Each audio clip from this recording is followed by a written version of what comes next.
Liquid glass. Okay, I wish I could say some of my suspicions and instincts about it were different once I actually started using it for a couple of weeks, and no, I'm sorry, I can't get the word distraction out of my head. It's literally the epitome of, look, something shiny, and it just completely reeks of Apple trying to distract people from the fact that they've really fallen behind on AI and large language models, and I think even Apple would probably admit that they completely missed the mark on what most people care about when it comes to generative AI technologies. If you go back at Dub, not this year's, but last year's, it feels like they were completely against the whole chatbot approach, even though what OpenAI and ChatGPT have proven is that appears to be the most successful, most commonplace use of generative AI features. So Apple just decided 2025 is the year where we get everybody distracted and we have to have no stone left unturned. We need to change every aspect of the user interface, make everything look different, make sure nothing looks the same. And boy, if that was the goal, if the goal was to just make it look like everything has changed and there's not one single screenshot from iOS 26 that would be the same as looking at what iOS 18 looks like, yeah, okay, you changed a lot. Everything looks different now, but I gotta admit, the more I used it, the more I felt like, in a sense, this is, I don't know if the right term is planned obsolescence, but it feels kind of like unintentional obsolescence, or maybe the more we dig under the surface, it might actually be intentional obsolescence. But I don't know, it just feels a little bit different, right? Like, honestly, what's funny about that terminology, which in case you don't know, way back when Apple was caught slowing down the CPU on older iPhones, and that in itself was actually not what got them in trouble. That was not what sparked the lawsuit. What got them in trouble was that they weren't telling their customers that they were intentionally slowing down the CPU, whether it be to preserve battery life. If you're a real hardcore techie like me, you remember back in the day, before we had battery health settings or anything like that, the batteries would degrade and Apple would keep the CPU throttled at full speed and everything, and then iPhones started dying before they reached 0% battery. They just didn't have as great of a battery management system back then, so Apple's solution was, in the background, without telling anybody, slow down the CPU so that the battery would last a little bit more consistently, like it did when the iPhone was brand new. But then when people would ask about it and they would say, hey, it feels like my phone is slowing down, the customer support agents would say, yep, that's just because your phone is old. They wouldn't admit to actually throttling the CPU, and it was that dishonesty that got them in trouble. Now, I almost feel like that approach of like wanting to prioritize battery life is more justified to slowing down the overall phone experience, throttling the CPU a bit more over time, compared to this, which feels like Apple knew from the beginning, implementing all of these additional light refractions and all these new animations and graphics. They had to have known it was going to be easier for newer phones with better chips and better GPUs to handle all of that change than the older phones. And I've talked to many coworkers, friends, and family members that have since updated to iOS 26 and now say their battery life is much worse, their phone runs much hotter, and they drop frames a lot more consistently. And Apple had to have been aware of that, right? But they can now blanket statement cover everything. They don't have to lie anymore. All they have to say is, well, our design team wanted the new versions of iOS to be more graphically intensive, and I suppose because you have an older iPhone, yeah, that just means your phone's not going to run as well as it used to because we chose to have these design elements at play. And that in itself really makes it hard for me to like iOS 26, even if it runs fine on the newer hardware. Just the fact that it consumes more battery life at all, to me, makes it a lot less functional, and I guess to some people out there, the aesthetic is worth the compromise of the phone running hotter or having worse battery life. But I don't know, maybe I would have been more interested in that when I was younger and I was bored and I was just looking for any kind of change I could possibly find on my iPhone. Maybe this is more common among the younger crowds when they just feel like if Apple doesn't change the Safari icon, or if Apple doesn't redesign the Compass app, then did anything really change? I want want a system-wide UI redesign. And I've said for a while on this channel that the compromise you have when you try to do those giant overhauls like iOS 7 or now iOS 26 is that you run the risk of upsetting just as many people, if not more, than the people you've pleased with the change of scenery, you know, with the change of the look. So it's not so much that the look is bad. Like, yes, it does look more shiny. Yes, it does make the light refractions a lot more playful than they were before. But I gotta say, from a functional standpoint, I don't really grasp the point. And I think Apple would admit that liquid glass isn't really intended to be a functional advantage. In fact, in many ways, with accessibility and readability, it's quite a few steps backwards in some scenarios. And Apple would probably be okay even admitting, like, yeah, there are some new challenges and it takes some getting used to. But hey, I'll give Apple the benefit of the doubt and say they're a design-focused company. They do a lot of things that are not necessarily more functional, but they do them because it looks cool or it looks clean. iPhone Air being a very recent example. That's basically just all compromises in functionality for the sake of aesthetics. Apple's kind of known for that. So, okay, I'll give them the benefit of the doubt. But if we're just talking about the aesthetics when it comes to software, I still don't really love the redesigned approach to everything because now I feel like there's conflicting design languages between everything I'm doing on my phone now. Like, third parties are just one example. There's many third-party applications we all use on our phones, and they have all kind of optimized along with Android for this kind of flat color minimalistic UI that we're all used to seeing on our phones, right? On the menu bar of Instagram or Facebook or Twitter, whatever it is, simple to read icons at the bottom, and you've got buttons and menu drop downs, and they all kind of have this flat dual tone approach, and it just makes it easy to optimize across platforms, right? And that's kind of what iOS 7 started with, that elegance and that simple color approach that so many companies are still using today. But now that the iOS, you know, first party nature of the phone is all about this reflective, glassy, transparent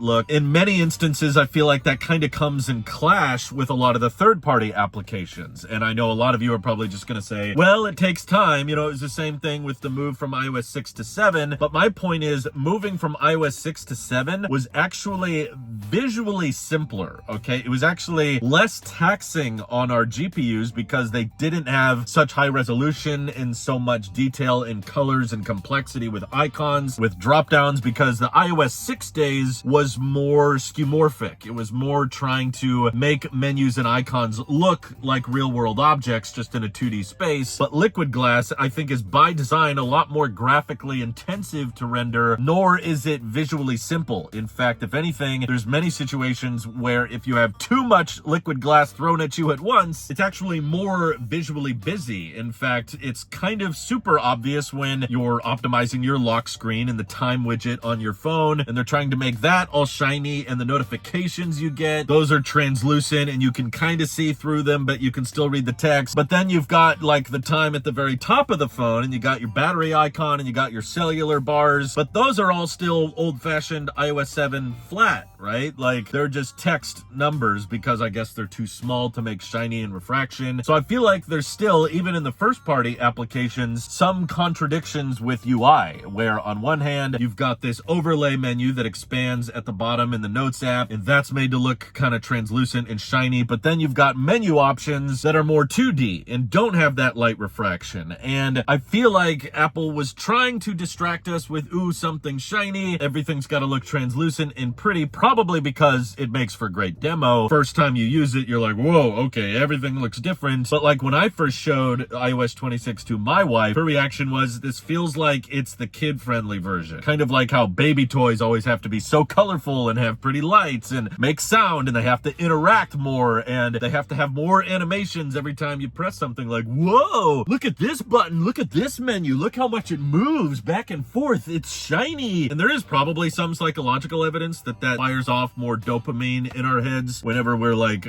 using an interface and it's more responsive. And I'm not trying to completely throw animations out the door, because I have said on this channel many times that that's one of the main things I love, is the feel feel of iOS compared to Android. It just feels more natural, it feels more fluid, and Liquid Glass, in theory, should align with a lot of those things I care about, right? But I don't know, maybe I'm just becoming an older, grumpier man as I get older. Maybe I'm more hesitant to change than I used to, but I just see so many of those animations, like that silly just like toggle back and forth. It's just supposed to be a simple slider, right? You just press a button and it slides from left to right or right to left. And now with Liquid Glass, it has to like bulge out, refract all this light, move over, and then collapse in again. And I'm just like, why is this too much for me? I don't know. It's almost like visually overstimulating in some ways. And I'm sure everybody can get used to it over time. I'm sure a lot of you probably were on the day one beta and you were just like, oh, this is a lot, or this is really buggy. And you've used it for months now to the point that you're used to it. But I guess my overall consensus is,